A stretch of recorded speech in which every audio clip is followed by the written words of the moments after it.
Morning children. ఈరోజు మనం fine motor skills డెవలప్మెంట్లో భాగంగా ఈ చిన్న చిన్న స్టిక్స్ని ఒక చేత్తో తీసి ఇంకొక చేత్తో పట్టుకోవాలి. ఓకేనా? చేస్తారా? ఓకే, స్టార్ట్ చేయండి. ఒక చేత్తో తీసి ఇంకో చేత్తో పట్టుకోవాలి. గబగబా ఎవరు ఎక్కువ తీస్తే వాళ్ళు విన్నర్స్. ఎక్కువ తీసేస్తున్నా, నువ్వు ఒక్కటొక్కటే తీయమని చెప్పానమ్మా.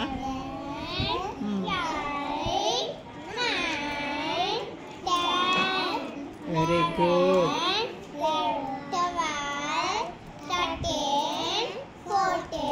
అబ్బా, నువ్వు ఒక చేత్తో తీస్తున్నావు. రాంగ్. నువ్వు శశి రాంగ్. ఇంకా అవ్వలేదు. రాంగ్. శశి ఒక చేత్తో తీయకూడదు. ఒక చేత్తో తీసి వాళ్ళు చూడు ఎలా చేస్తున్నారు. ఇంకో చెయ్యి ఉపయోగించండి. తీసేసారా? Very good. మిగతా క్లాప్స్ కట్టండి వాళ్ళకి. ఇప్పుడు ఎవరికి ఎన్ని ఎక్కువ వచ్చాయో చూస్తానే.